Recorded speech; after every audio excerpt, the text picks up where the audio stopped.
पश्चिम बंगाल के विधानसभा चुनाव से पहले ममता बनर्जी की बड़ी मुश्किलें। टीएमसी पार्षद एसके अमीरुल इस्लाम को सीआईएफ ने एयरपोर्ट से दबोचा। टीएमसी नेता बंदूक के साथ एयरपोर्ट पर गिरफ्तार। कोलकाता से मुंबई जाने वाली फ्लाइट में होने वाला था टीएमसी का नेता अमीरुल सवार। नमस्कार, स्वागत है आपका द न्यूज पर। मैं हूं आपके साथ शेरिन।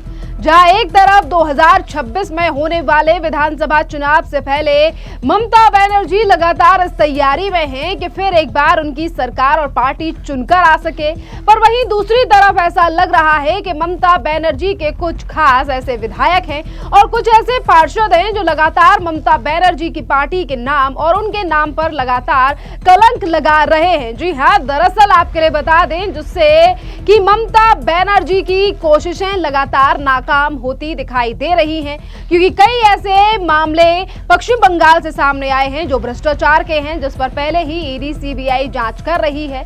तो वहीं दूसरी तरफ अब टीएमसी के एक पार्षद को भी पिछले दिन कलकत्ता के एयरपोर्ट पर पकड़ा गया है, वो भी एक मैगजीन और कई सारे कारतूसों के साथ, और सीआईएफ ने उसे गिरफ्तार कर लिया है और आगे की छानबीन उससे की जा रही है। और आपके लिए बता दें कि जिस नेता को गिरफ्तार किया गया है वो कोई और नहीं बल्कि टीएमसी पार्टी का नेता है, टीएमसी का पार्षद है। का नाम बताया जा रहा है अमीरुल इस्लाम, जो बंगाल के दक्षिण 24 परगना जिले के पुजाली नगर पालिका वार्ड संख्या 14 का पार्षद है। वो मुंबई के लिए एक घरेलू उड़ान में सवार होने वाला था। उसके सामान की स्कैनिंग के बाद हवाई अड्डे पर सुरक्षा कर्मियों ने उसके बैग से ये तमाम हथियार मिले हैं। पार्षद नहीं दे सका पुलिस के सवालों का जवाब।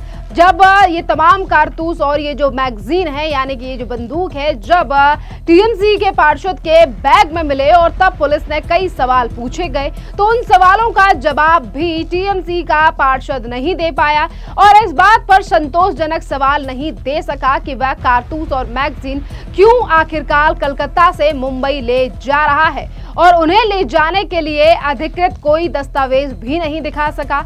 इसके बाद उसे गिरफ्तार कर स्थानीय पुलिस स्टेशन को सौंप दिया गया है। पहले सीआईएफ ने उससे पूछताछ की और कई सवाल उससे पूछे गए और फिर कलकत्ता के ही पुलिस स्टेशन को उसे सौंप दिया गया है। पुलिस ने मामले की जांच अब शुरू कर दी है और मामले में तृणमूल कांग्रेस की नेतृत्व की ओर से अभी तक कोई भी प्रतिक्रिया नहीं आई है। न ममता बनर्जी ना ही तो टीएमसी के किसी और नेता ने इस गिरफ्तारी पर कोई बात कही है। आपके लिए बता दें कि कलकत्ता में वैसे भी फायरिंग का मामला वही रविवार सुबह कोलकाता के चारू मार्केट क्षेत्र में एक जिम में गोलीबारी की घटना हुई और जब हेलमेट पहने दो अज्ञात व्यक्तियों ने जिम में प्रवेश किया तो उनके साथ लाए गए हथियारों से भी कुछ राउंड फायरिंग की गई।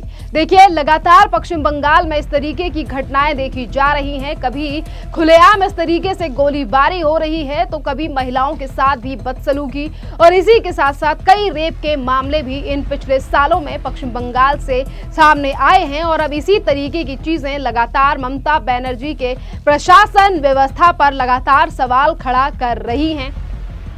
यहीं पर अगर बात करें ममता बनर्जी के नेताओं की, तो देखिए यहाँ पर अमीरुल इस्लाम को लेकर अभी तक टीएमसी का कोई बयान सामने नहीं आया है, पर जिस तरीके से ममता बनर्जी की पार्टी के नेताओं को लेकर अब लगातार सवाल उठने लगे हैं कि आखिरकार कैसे ममता बनर्जी पश्चिम बंगाल को रखेंगी सुरक्षित और अच्छा, जब उनके ही पार्टी के नेता कर रहे हैं इस तरीके की हरकतें। वहीं आपके लिए बता दें कि आज पश्चिम बंगाल में कई ऐसे मुद्दे हैं जिसको लेकर बीजेपी लगातार ममता बनर्जी के ऊपर हमलावर है। और सुनिए कल क्या कुछ कहा शुभेंदु अधिकारी ने और किस तरीके से उन्होंने ममता बनर्जी के ऊपर कई मुद्दों को लेकर सवाल भी उठाए। सुनिए क्या कुछ कह रहे हैं शुभेंदु अधिकारी। जो जमीन किसान आंदोलन हुआ था उसमें 41 आदमी किसान को जान गंवाना पड़ा।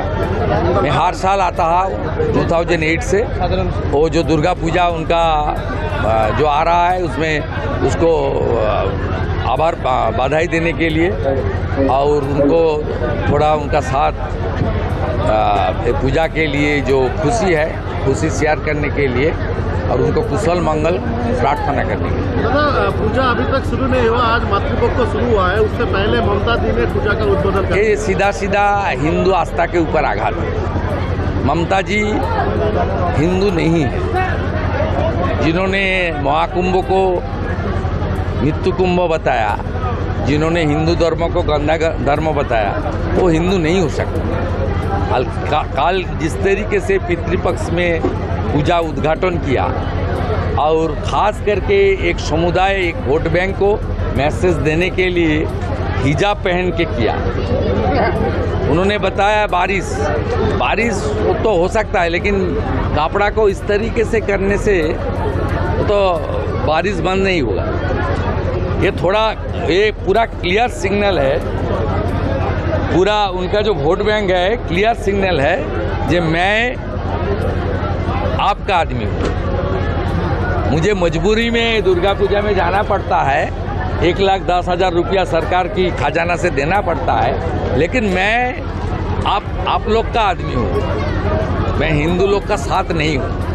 शुभेंदु अधिकारी का बयान आपने सुना और किस तरीके से आज बीजेपी लगातार हमलावर है ममता बनर्जी की टीएमसी पार्टी पर। आपके लिए बता दें कि ये तो नवरात्रों का मौका है और आज जिस तरीके से ममता बनर्जी के ऊपर तमाम मुद्दों को लेकर बीजेपी हमलावर है, पर इससे पहले भी कई इस तरीके के मुद्दे सामने आ चुके हैं जिस पर टीएमसी से कई सवाल पूछे गए हैं बीजेपी के नेताओं के द्वारा, चाहे फिर वो एसआईआर का मामला हो, क्योंकि एसआईआर पर ममता बनर्जी लगातार अपना विरोध दर्ज करा रही हैं, जिस पर बीजेपी का कहना है कि ममता बनर्जी का विरोध का कारण ये है कि ममता बनर्जी आने वाले विधानसभा चुनाव में अवैध घुसपैठियों का वोट चाहती हैं और इसीलिए वो यानी कि एसआईआर का काफी ज्यादा विरोध कर रही हैं। पर इसी बीच बीजेपी ने बड़ा आरोप ममता बनर्जी और टीएमसी पर लगाते हुए ये कहा कि पश्चिम बंगाल की जो वोटर लिस्ट है 1 करोड़ से ज्यादा घुसपैठियों के नाम हैं, जिन्हें निकालना काफी ज्यादा इंपॉर्टेंट और महत्वपूर्ण हो जाता है।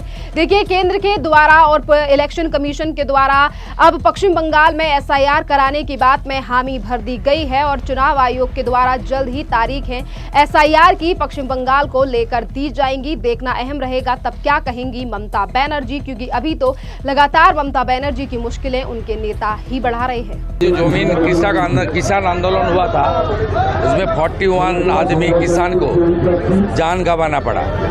मैं हर साल आता हूँ 2008 से, वो जो दुर्गा पूजा उनका जो आ रहा है उसमें उसको आभार बधाई देने के लिए और उनको थोड़ा उनका साथ पूजा के लिए जो खुशी शेयर करने के लिए और उनको कुशल मंगल प्रार्थना करने के लिए। दादा, पूजा अभी तक शुरू नहीं हुआ, आज मातृपक्ष शुरू हुआ है, उससे पहले ममता जी ने पूजा का उद्बोधन किया। ये सीधा सीधा हिंदू आस्था के ऊपर आघात है।